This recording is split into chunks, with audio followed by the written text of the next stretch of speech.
반갑습니다. 지난번 100일간 기도를 하면서 법화경을 끝을 내고 오늘부터 21일 동안 신중 기도를 하면서 화엄경 약창기를 공부하기로 했습니다. 불교는 무엇을 믿느냐 그런 문제하고 또 불교의 목적은 무엇인가 하는 것으로 분류를 시켜볼 수가 있습니다. 이것을 무엇을 믿느냐 이건 귀로 생각하면 되겠습니다. 귀. 또 목적, 불교의 목적은 원력으로 생각해 볼 수가 있는데 먼저 무엇을 믿느냐? 삼보를 믿는다. 삼보. 불법성 삼보를 믿습니다. 그러니까 부처님과 부처님 가르침과 스님들에게 귀로부터서 불교가 시작이 되는 거죠. 그러니까. 그 다음 목적은 무엇인가? 발언이라고 그랬습니다. 발언. 어떤 발언을 하는 거죠. 그것은 어떤 발언이냐? 성불과 중생 제도의 원력입니다. 다시 말해서 불교 믿음은 귀로부터 시작이고 불교 목적은 원력으로부터 시작이다. 믿음은 삼보를 믿어. 우리 불교 목적은 원력이라고 했는데 믿음은 이제 정해졌거든요. 지금 정의가 나왔습니다. 믿음은 부처님과 부처님의 가르침과 스님 삼보를 믿는다. 우리가 이제 불교의 목적은 원력이라고 했는데 원입니다. 그 원력은 발심 수행 정진으로 시작이 돼야 되겠죠. 곧 어떤 마음을 발해야 되고 또 어떠한 수행을 해야 되느냐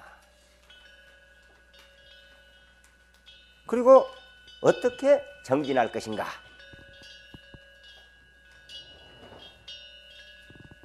바로 어떤 마음을 발해야 되고 어떠한 수행을 해야 되며 그리고 어떻게 정진해 나가야 할 것인가 하는 것을 이 화엄경을 통해서 특히 이 화엄경 약창계를 통해서 한번 알아보도록 하겠습니다.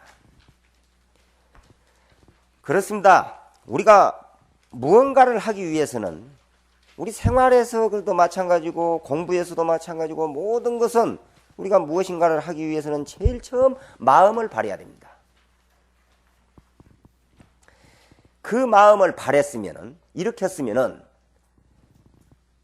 발한 마음이 일어난 마음이 성취되도록 수행을 해야 됩니다. 또 그 수행을 하는 데 있어서 일시적인 것이 아니고 다시 말해서 한두 번 해보는 게 아니고 했다 말았다 하는 게 아니죠. 그러니까 끝까지 끝날 때까지 완성될 때까지 지속적으로 정진하는 것이죠. 자, 그럼 먼저 어떤 마음을 발해야 되겠는가? 사실 대승불교에서는요, 우리가 그동안에 공부를 얼마나 많이 했습니까? 100일간 하루도 빼지 않고 한 20분씩 설법을 했어요. 100일 동안 하루도 빼지 않았습니다.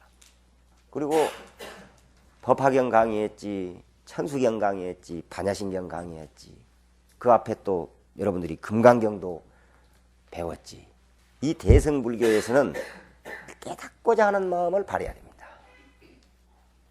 곧 성불하고자 하는 마음. 첫째는 성불하고자 하는 마음, 깨닫고자 하는 마음을 발해야 되고, 그 다음에는 일체 모든 중생을 제도해야 되겠다 하는 그런 마음을 일으키는 것을 발심이라고 하는 것입니다. 이것을 우리가 안욕따라 삼맥삼보리라고 하는 거예요. 이걸 안욕따라 삼맥삼보리심. 발보리심이라, 이게 발보리심. 오늘 낮에도 언젠가 저도 그런 이야기를 했고, 오늘 낮에도 그 수상 큰 스님께서 그런 말씀 하셨잖아요.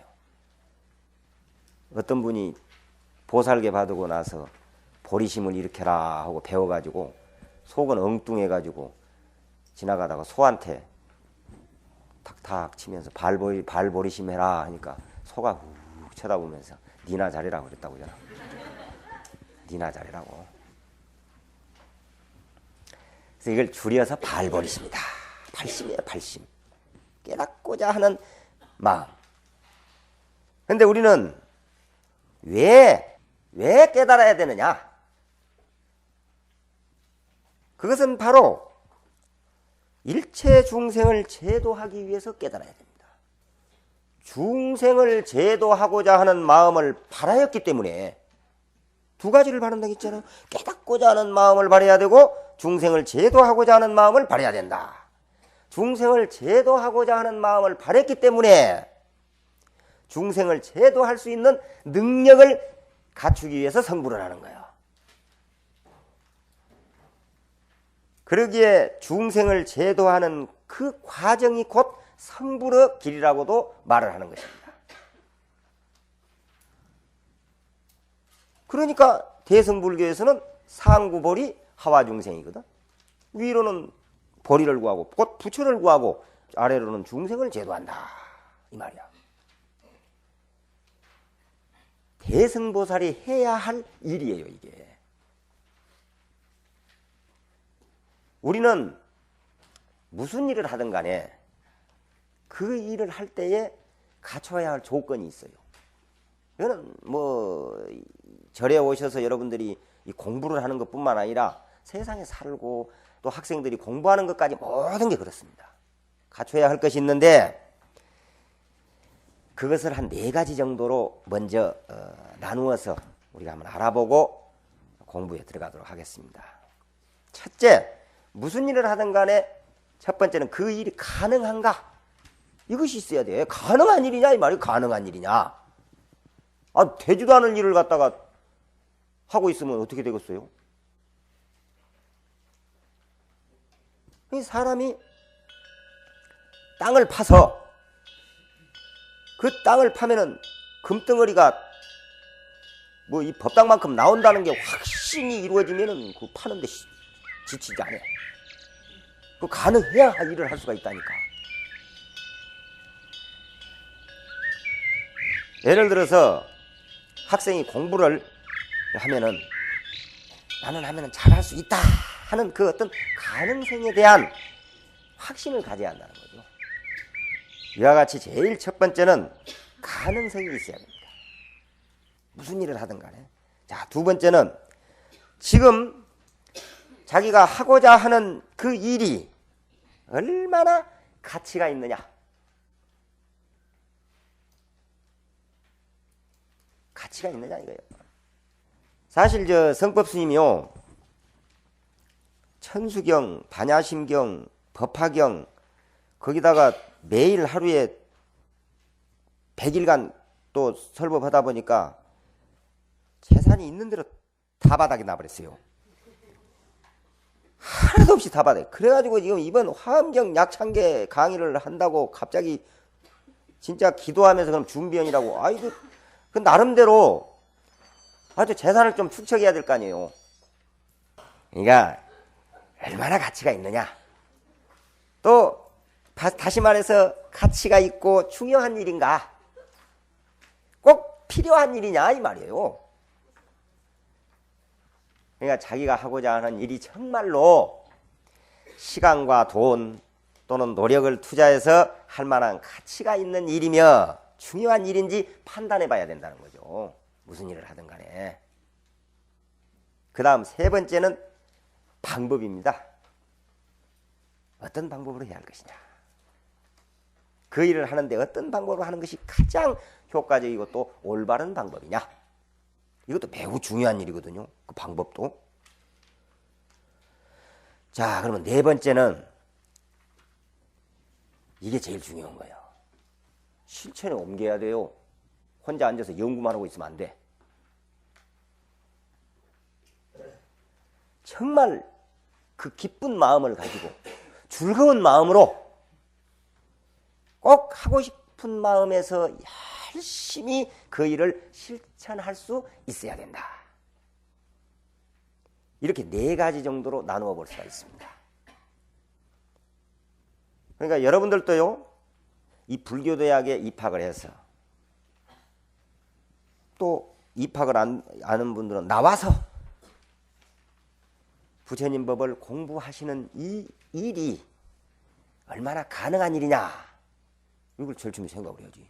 가능한 일이냐, 또 중요한 일이고 가치 있는 일인가, 그걸 먼저 살펴봐야 된다 이 말이에요. 이것이 대단히 중요합니다. 학생들 공부도 그렇습니다. 부모가 애들을 위해서 하셔야 할 일은 어려서부터서 그 아이로 하여금 공부에 대한 어떤 자신과 중요성을 인식시켜주는 일만큼 중요한 일이 없습니다. 부모나 선생님이 할 일 중에서 그게 제일 중요한 일이에요. 다시 설명하면은 학생이 먼저 공부는 꼭 해야 된다는 생각을 딱 가져야 되네요. 또 하나는 나도 하면은 잘할 수 있다, 이런 확신, 그걸 또 심어줘야 돼요. 그리고 공부에 대한 중요성을 인식해야 된다는 거예요. 그래야 공부를 잘할 수 있습니다. 이와 같이 여러 불자님들도 불교대학에 입학해서 부처님 경전을 배우는 일을 나도 할 수 있다. 부처님 경전은 어렵다, 그런 이야기 많잖아요. 불교는 너무 심오해, 부처님 말씀은, 부처님 경전은 너무 어렵다고 항상 이런 말을 많이 해요. 여러분들 많이 들었죠? 그냥 들었다고 해야 된다니까? 그래야 이야기가 돼. 들었어. 그런 이야기 많아요. 불교가 어렵다고. 부처님 경전이 어려워요. 타너 스님이 뭐라고 하신 줄 알아요? 천재가 60년 걸린대요. 부처님 경전 어느 정도 터득을 하려면 60년. 둔재는 300년 걸린답니다. 300년. 어느 정도 아는데. 근데 사실은 불교 부처님 경전처럼 쉬운 것이 없답니다. 원래 부처님이요 84,000 법문을 하셨지 않습니까? 부처님은 각처를 다니면서 노인에서부터서 5살, 6살 먹은 수마제라는 어린애한테까지도 법문을 하셨어요. 어린애가 물어요. 부처님한테 묻거든요. 대답을 줘서 분답을 해요. 세존이시여, 어떻게 하면 귀여움을 받을 수 있습니까? 어린애다운 질문이잖아요. 그러니까 부처님께서 뭐라고 한 줄 알아요? 빵긋빵긋 웃어라. 인사를 잘해라. 5살, 6살 먹은 애가 아침에 일어나가지고 스님 보면 그냥 스님 안녕히 주무셨어요 하면 진짜 신심나더만. 참 세상 살맛이 아침이 얼마나 좋은지 몰라요. 그러게 좋아요. 그러게 예쁘고 그렇게 가르쳐 주셨어요. 그런데 왜 부처님 경전이 어려워져 버렸느냐면은 부처님 경전은 부처님께서 설하시고 부처님 생전에 만들어진 것이 아닙니다. 이게 정말 결집된 게 아니에요. 부처님 열반 이후에 100년, 500년, 1000년을 내려오면서 전부 이 결집이 됐어요. 부처님 경전이. 그때 부처님 경전을 만드신 분들이 어떤 분들이냐면은 소위 요새 말로 학자들이고 박사들이 만든 거예요. 그래가지고는 쉬운 말도 지가 아는 건 어려운 말은 다 골라다가 다 집어넣어 버렸어. 거기다. 그 어려워져 버렸어요. 그래서 부처님은 절대 어렵게 안 했습니다. 이렇게 어려운 것이라도 쉽게 가르쳐야 돼. 쉬워야 돼요. 그래서 알아들어야지. 못 알아들고 아무리 어려운 소리 해봐야 뭘 거요. 그래서 좀 쉽게 하려고 노력을 하고 있습니다. 쉽게 하려고. 그래서 바로 아무리 어렵더라도 나도 부처님 교리 공부를 하면 할 수 있다. 이런 가능성을 가져야 된다 이거요. 그 말을 하려다가 이 말이 좀 길어졌어요. 그리고 이 경전을 공부하는 이 일이야말로 아주 중요한 일이다. 꼭 해야 할 일이다. 이것 아니고 무엇을 할 것인가? 이런 중요성을 인식을 해야 되는 거예요. 이렇게 마음가짐을 가져야 됩니다. 자꾸 그런 마음을 가져야 좋아져. 애들 어린애 나와가지고 1년 되면 돌이죠. 돌 알아요? 돌날이요. 돌상을 탁 차려놓고 그런 거 해봤는가 몰라. 뭐 돌잔치 해봐서 알겠지 뭐. 해놓고 거기다가 책도 놔놓고 뭐 놀이개도 놔놓고 막 여러 가지를 놔놔요. 그래가지고 어떻게 유도한 줄 알아요? 책을 탁 집도록 유도를 합니다. 그렇게 살살 어떻게 해가지고 한번 집어봐라. 책을 딱 집어요. 왜냐면 그쪽으로 이제 방향을 돌렸거든, 틀림없이. 이렇게 그 유도 장치가 있어가지고 이제 옆에서 할머니나 뭐 누가 이제 유도 장치를 탁 해요. 그래가지고 책을 딱 잡았어요. 그날부터서 할머니 그 주위에 고모 이런 사람들이 뭐라고 한 줄 알아요? 우리 애기는 돌날 책 집어버렸다는 거야. 이건 틀림없이 공부 잘할 것이라고. 어린 때부터 듣느니 그 소리만 들어보는 거 틀림없이 그 애는 공부 잘해버린다니까. 다음번에 공부 잘해버려. 그런 게 해봤어요? 안 해봤으면 다시라도 나와서 한번 해봐. 어쨌든 우리는 모든 일에 있어서 특히 부처님 경전 공부와 기도를 하는 데 있어서는 앞에서 설명한 것 같이 이 네 가지를 깨달아야 돼요. 이 네 가지를 가지고 해야 됩니다. 거기에 맞도록 해야 돼. 첫째, 가능성. 둘째, 가치성, 중요성. 셋째, 올바른 방법. 넷째, 실천. 확실히 내가 오늘 여기서 하기를 잘했어. 법당에서 했으면 기억을 못했을 거라. 덜덜덜 떠니라고. 확실히 뜨뜻하니까 기억력이 좋은 거예요 지금. 네 번째가 크게 해봐요. 이게 중요하니까 한번 해보는 거예요. 이 네 가지를 갖춰진 가운데 우리가 이번 화엄경 공부를 합시다. 알으셨습니까? 네. 화엄경 약창계는 우리가 늘 독송하고 또 외우면서도 그 뜻을 잘 모르고 있는 것이 사실입니다. 부처님 경전은 모르고 읽고 외우는 것보다 알고 독송하는 것이 훨씬 더 신심도 나고 공덕이 크답니다. 알고 독송해야. 우리 모두 이번 기회에 이 화엄경 약창계를 열심히 배워 한번 알고 독송할 수 있도록 그렇게 하십시다. 자, 공부를 잘하려면은 다시 한번 말씀드리지만은 앞에서 말한 네 가지 중요성, 그 네 가지를 꼭 마음속에 깊이 새겨 두십시오. 이런 마음 없이 공부하면은 잘할 수가 없어요. 가능성, 중요성, 가치성, 그다음에 방법, 올바른 방법. 네 번째, 실천. 자, 그러면은 약창계 공부를 한번 들어가 봅시다. 여기 책에 보면요, 화엄경 약창계 이렇게 제목을 위에 붙여줬죠. 원 제목은 대방광불 화엄경 용수보살 약창계, 이게 제목입니다.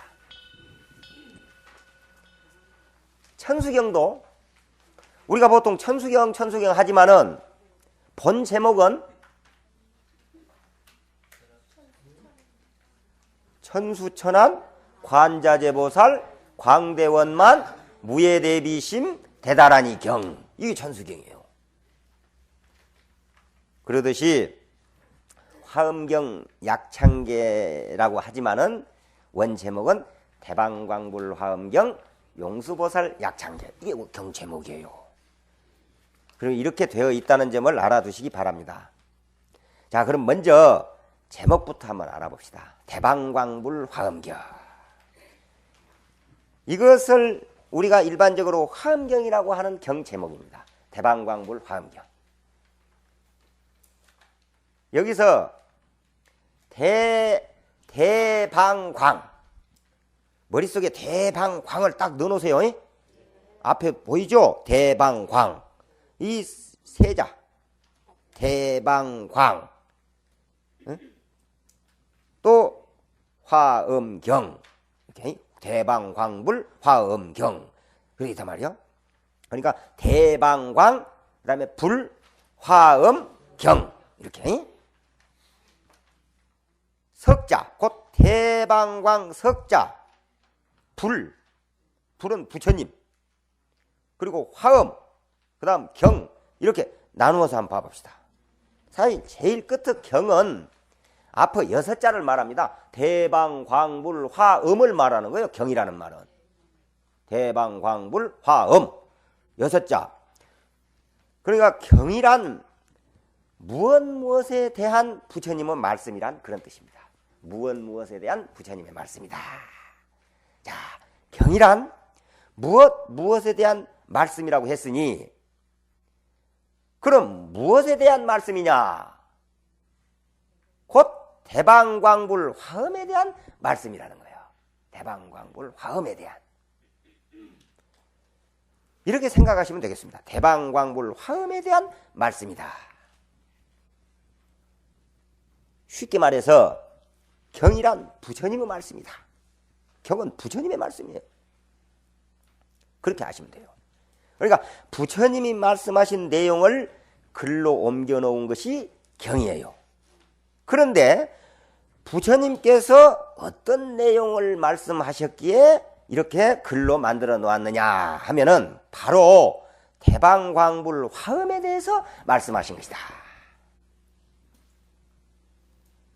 다시 설명을 하면은 이게 잘 이해되어 가지고 넘어가야 돼. 이것이 제일 중요해요. 이거 두 번 정도 대방광불 화엄 경 가지고 정말서 90분씩 180분 정도 해야 되는 일을 지금 한 10분 이내에 지금 끝낼 계획이니까, 부처님이 어떤 분이신가 하는 것을 이야기할 때, 부처님이 어떤 분이냐 하는 거 이야기할 때 대방광한 부처님이시다 이 말이요. 대방광한 부처님이시다. 대방광불, 대방광한 부처님이시다. 우리가 일반적으로요, 모든 것, 어떤 물건을 바라볼 때라도 그 무엇인가를 볼 때 그것을 세 가지로 항상 봅니다. 우리 부처님 교리에서요, 경전 용어 중에서 최상용, 이 세 가지 최상용. 자, 한번 생각해 보십시다.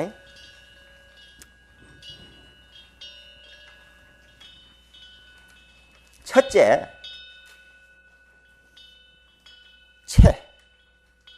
상, 용 그러거든요. 이 세 가지로 모든 것은 이루어졌고 세 가지로 보게 돼 있어요. 세 가지로. 이게 이제 컵인데, 이걸 쉽게 말해서 이게 이제 도자기로 만든 컵이라고 이렇게 봅시다. 도자기로 만든 컵은 본질이 뭡니까? 흙이죠. 흙이죠? 그걸 본체라고 그래요. 흙이 본체입니다. 흙이 본체. 그걸 체예요. 그런데 도자기는 분명히 컵이라는 모양이 있죠. 그걸 상이라고 해요. 모양이 있어요. 컵이 있거든요. 커피잔이라든가 무슨 녹차잔이라든가 이런 컵이 있을 것 아닙니까? 그걸 도자기로 만들었어요. 도자기로 만들었기 때문에 그게 본체는 흙입니다. 그 다음에 본질은 흙이고 그 모양이 있어. 컵이라는 모양을 갖춰서 그걸 상이라고 해요. 근데 그건 두 가지만 있는 게 아니에요. 본질과 흙으로 만들어졌고 모양만 있는 게 아니라 이게 사용이 되더라는 거예요. 쓰임새가 있어요. 커피도 타먹고 이런 물도 담고 그래요. 사용되는 거. 그걸 용이라고 그래요. 최상용이에요. 이걸 조금 더 쉽게 이야기를 해야 된다. 우두화예요. 우두화밖에 모르겠다. 다 쉽게 하는 거 이름. 그것이 안 나와버려가지고 그래요. 그저 원순인가 원숙인가가. 귀순인가 뭐 무엇이 안 나와가지고 내가 지금 할 수 없이 우두화를 찾고 우두화가 있는데 저 우두화의 본체는 뭔 줄 아세요? 지수화풍 4대예요. 지수화풍으로 이루어졌습니다. 저 본질이. 알아요? 4대로 거기 4대로 이루어졌거든요. 그런데 모양이 있잖아요. 그걸 이제 체라고 그래. 우도화의 본체는 지수화풍이야. 그 모양이 있어요. 한번 봐보세요. 저 한번 서봐봐. 모양이 있습니다. 제 상이에요. 상이 있잖아요. 각각 여러분들 다 있어요. 본질과 본체와 상만 있는 게 아니라 모양만 있는 게 아니라 아이 쓸모가 많아요. 자기 집에 가면은 아내 노릇도 하죠. 엄마 노릇도 하죠. 주부도 하죠. 여기 오면 불교 대학생도 되죠. 또 아주 절에 오면은 신도도 되고 얼마나 쓸모가 많은지 몰라요. 쓰임새가 있어. 그걸 용이라고 하는 거예요. 그래서 최상용이에요. 최상용. 알았어요? 네. 이게 이제 이해가 되고 넘어가야 돼. 이 최상용이 무엇이다? 불교 용어에 특히 이 최상용은 교리에 얼마나 많이 나오는지 몰라요. 최상용. 뭐 채가 뭐 어려울 것 없어요. 한없이 파고 들어가 봤던들이요. 채 본질이요. 본체. 컵은 흙이고 채는 본질은 사람은 지수화풍이고 모양이 각각 있더라 이거요. 우두화는 우두화대로 이길자는 이길자대로 다 있어. 각각 자기 모양이. 그리고 쓰임새가 다 달라요. 자기 집에 주부으로 또 오고 또 엄마으로 돼가지고 여기 와서 고등학교 합격해달라고 막 좋은 점수 받으라고 기도도 하고 또 전방에 가서 또 장사도 해갖고 돈도 벌고 오만 일을 다 해요. 쓰임새가 그렇게 많이 사용됩니다. 그래서 최상용이요. 이게 정확한 이해야 돼요. 알겠죠? 네. 이렇게 해도 모르면은 그냥 넘어가야지 뭐 수 없지. 뭐 어쩔 거요? 자, 이렇게 이제 모양을 컵이 탁 사용돼요. 이제. 이렇게 최상용으로 볼 때 대방광이 바로 최상용이로 봅니다. 대는 체요. 체는 크고, 체는 크고. 자, 그 다음에 뭘 하겠어요? 상은 모양은 아주 바르고 아주 올바라 바르게 생겼어. 비틀어진 데가 없어요. 누가? 우리 부처님이 대방광한 부처님이라고 그랬잖아요. 대방광한 부처님이다. 그러니 대는 크다 말이거든. 대가 뭐냐? 체다. 체는 크고 상 모양은 아주 바르다. 발라. 그리고 그 작용은 그 쓰임은 넓다. 다시 말해서 체는 대요, 상은 방이요. 올바르다. 팔아 톡 봐라. 그리고 용은 광이요. 넓어요. 최대 상방 용광 그려. 최대 상방 용광.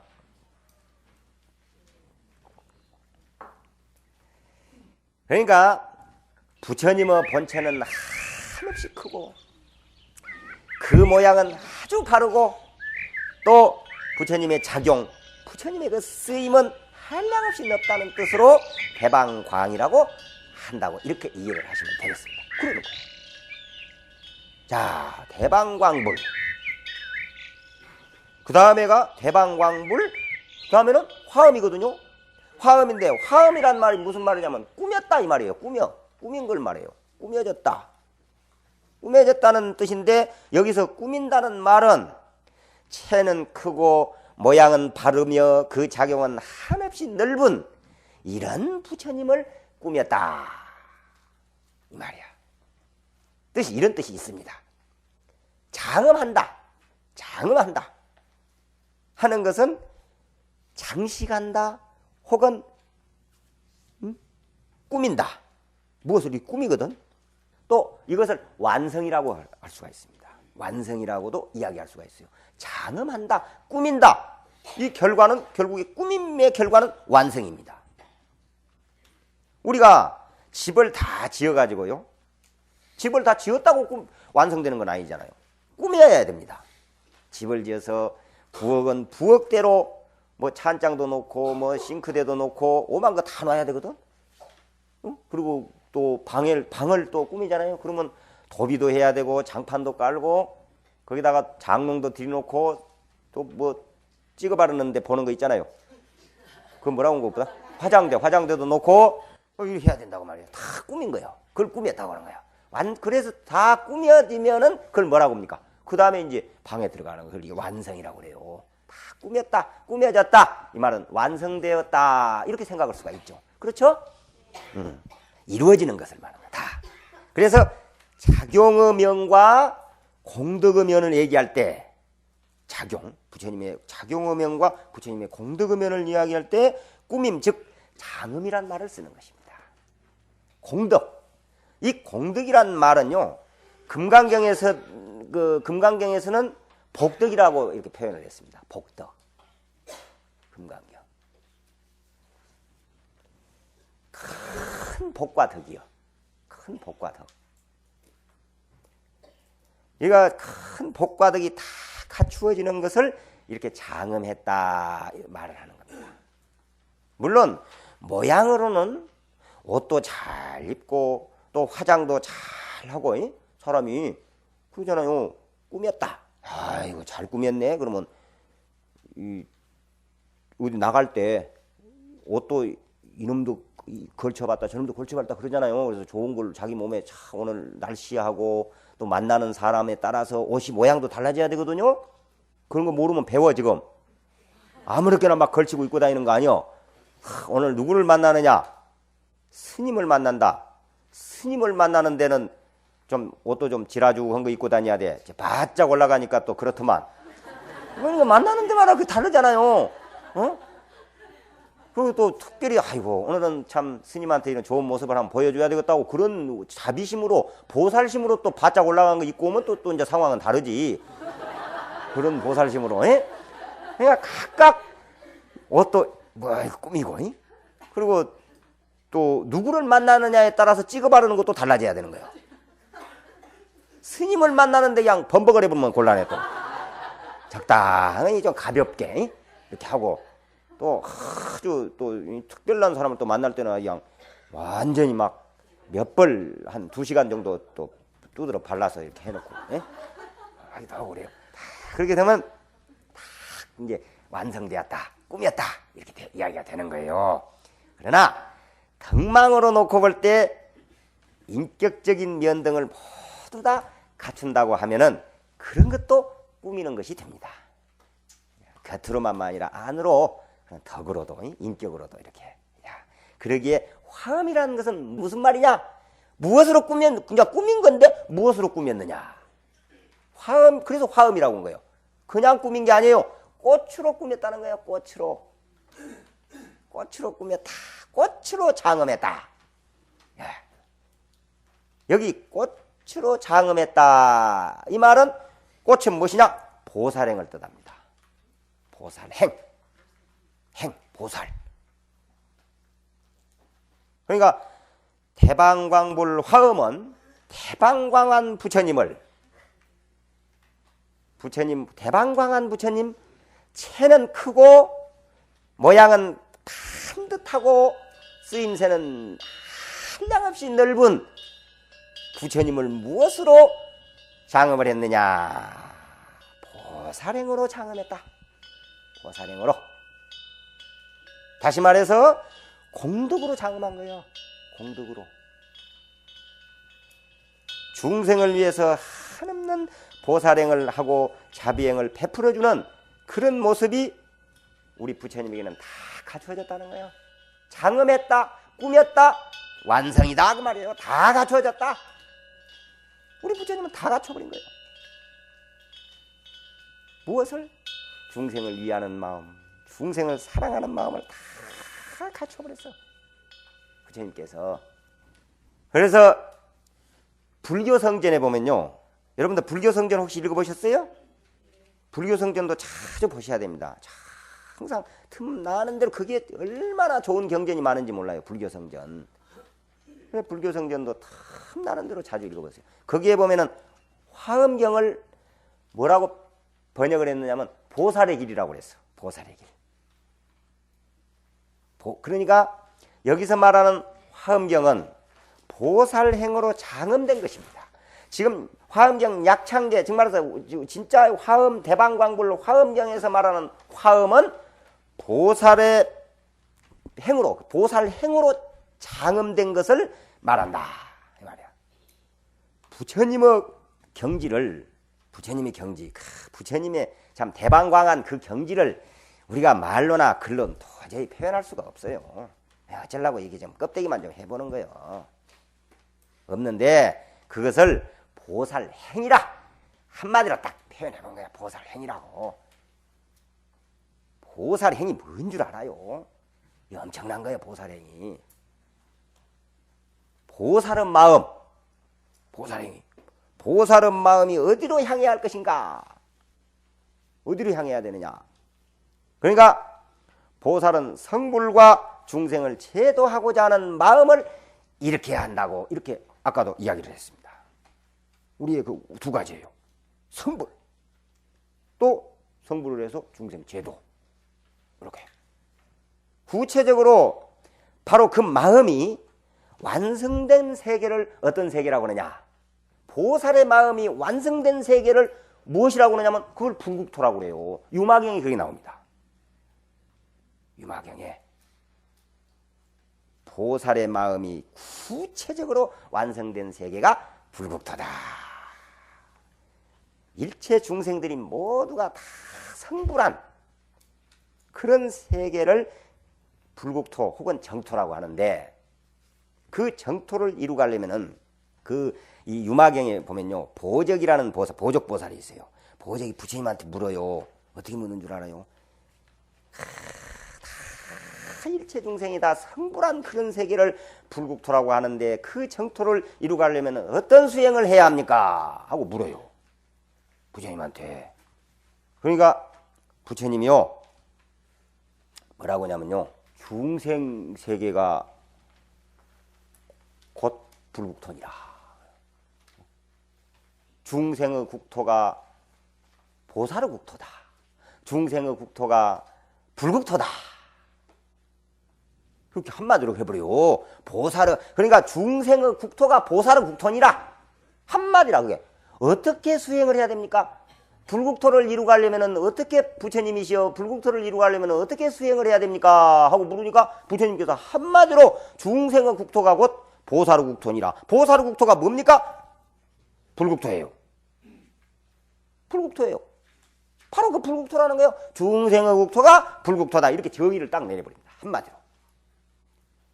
중생의 국토가 보살의 국토다. 왜 그러느냐? 왜? 보살은 중생을 교화해서 성불을 시키고 중생이 사는 세계를 불국토로 만들어야 돼요. 그게 보살이 할 일이에요. 그러니까 지금 화엄이 바로 보살의 행위거든요. 바로 불국토예요. 화엄이라는 게 불국토. 그러니까 불국토를 만들어야 돼. 때문에 보살의 대상은 누구냐? 중생이야.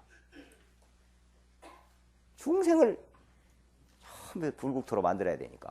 자, 여기서 중요한 것은 그런 중생의 국토가 불국토로 될 수 있느냐는 가능성이에요. 이게 만드는데 안 만드느냐 이게 중요한 게 아니에요. 우리는 모두 불국토를 만들어야 된다. 그래서 중생의 국토가 곧 보살의 국토다 그랬어요.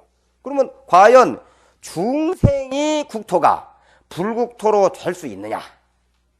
가능하느냐? 한마디로 말해서 가능하답니다. 중생의 국토가 불국토로 만들어질 수 있는 것이 가능하다는 거예요. 그게 예를 들면은 이게 이제 귀신론에도 이런 이제 이야기가 나오는데, 물을, 흙탕물이 있어요. 흙탕물이. 더러운 흙탕물은 우리는 깨끗하게 할 수가 있습니다. 있죠? 더러운 흙탕물 깨끗하게 할 수 있죠? 뭐 정수기에다 정수를 한다든지 증류수를 만든다든지 이렇게 하면은 순수하고 깨끗한 물로 만들 수가 있습니다. 그렇다면은 우리가 물을 깨끗이 한다고 할 때 그 대상은 무엇입니까? 그것은 깨끗하지 못한 물이요. 물을 깨끗이 한다. 그 대상은 깨끗하지 못한 물이잖아요. 그러니까 더러운 것을 깨끗이 하는 거 아니에요? 깨끗하지 못하니까 깨끗하게 하는 거다. 하는 거예요. 자, 깨끗하지 못한 흙탕물을 정수한다고 할 때 그 흙탕물은 본래 깨끗한 물이요. 본래 깨끗한 물이다 하면 좀 의아스럽게 생각하겠지만은 사실 정수시키면 분명히 깨끗한 물이 됩니다. 어떻게 정수시켰다고 깨끗해질 수 있느냐? 어떻게 정수시킨다고 어떻게 깨끗해질 수 있느냐? 그것은 그 흙탕물은 본래 깨끗한 물이었으니까 정수시키면 깨끗해진다는 거예요. 깨끗하지 않으면 깨끗해질 수가 없어요. 그러니까 물이란 본래 냄새도 없고 색깔도 맛도 없습니다. 원래 물이 그래요. 색도 없어요. 무색, 무미, 무취요. 물이. 근데 흙탕물을 정수시키니까 깨끗한 물이 되었어. 그걸 일반적으로 물을 깨끗이 만들었다고 생각하지만은 보통 사람들은 전부가 다 물을 깨끗이 만들었다고 생각하거든. 근데 만든 건 하나도 없어요. 물을 어떻게 만들어요? 만든 게 없어요. 본래 그대로라는 거예요. 본래. 물속에 흙이나 이물질이 들어가 더러워진 걸 흙이나 이물질을 끄집어냈을 뿐이요. 그 달라진 것이 하나도 없어요. 그래서 흙탕물을 깨끗한 물로 만들 수 있는 가능성이 있기 때문에 만드는 것이지, 만약 새롭게 깨끗한 물을 만들어낸다면 불가능합니다. 새로운 물을 만들어낸다고 우리가 만들어낸다면 불가능한 거예요. 그래서 깨끗한 물과 더러운 물이 따로따로 정해져 있다면은 이거는 깨끗한 물이고 이거는 더러운 물이고 이게 딱 정해져 있으면은 절대 가능성이 없어요. 그와 같이 중생의 국토가 바로 불국토다. 흙을 바라보니 흙탕물이지. 사람들이 흙을 보니까 흙탕물이요. 그게 흙탕물을 딱 봤어요. 흙탕물 딱 있잖아요. 흙을 보니까 흙탕물이지. 물만 바라볼 줄 알면은 맑은 물이야. 물만 바라볼 수 있는 능력이 있다면은 깨끗한 물 그대로입니다. 우리는 아무리 더러운 물이라도 정수시키면은 깨끗해진다는 것을 알고 있잖아요. 모두가 다 압니다. 그걸 모르는 사람이 없어요. 그와 같이 우리가 본래 부처라는 걸 알아야 한다는 거예요. 부처. 쉽게 말해서 내 마음이 부처다. 이걸 믿어야 됩니다. 이걸. 그런 확신이 있어야 하는데 그러지 못하거든요. 왜 그러느냐? 중생으로 너무 오랜 동안 내려오면서 찌들어져 가지고 그래요. 거지 노릇 죽기 살기로 평생 거지 노릇 하면은 나중에 그 어디 서울에 그런 사람이 있었다고 하잖아요. 강남 어디에 그냥 거지 노릇 해가지고 파랑새 한갑, 옛날 파랑새 한갑 주면 땅 한 평씩 샀다네. 그냥 그 무슨 뭐 미나리깡 같은 거 그런 거 거지 노릇 해가지고 얻어서 사놓고 온 것이 몇십만 평이 되어버렸던가 봐. 거지 노릇 해서. 나중에 그 땅이 막 벼락부자가 되어버렸어요. 그래도 거지요. 수백억이 있어도 거지요. 하나만 워낙 찌들어 버려가지고. 그러듯이 우리가 언체 이 중생으로 너무 오래 살아와가지고 전부가 중장. 한참 이야기하다 보면 아이고 중생이 다 그렇죠 해버려. 소용없어. 소용없어요. 아무리 뭐 아이고 우리가 어떻습니까? 할 수 없죠. 자, 어쨌든 보살은 불국토가 따로 있고 중생국토가 따로 있다는 마음을 가지면 안 된다는 거야. 그걸 불이법이라고 합니다. 불이법. 두 가지 법. 둘이 아닌 법이야. 그래서 어쨌든 이 부처님의 경지로 볼 때, 보살의 경지로 볼 때는 중생이나 부처랑 똑같더라는 거예요. 똑같아. 왜? 부처님은요, 예를 들면 딱 흙탕물이 있는데 우리 중생들은 흙을 보거든요. 그래서 이건 흙탕물이다 하는데 부처님은 물만 볼 수 있는 능력이 갖고 있는 거예요. 보살은. 그냥 이건 깨끗한 물이에요. 그대로. 깨끗한 물입니다. 그래서 보살 행으로 장음된 것을 화음이라고 한다.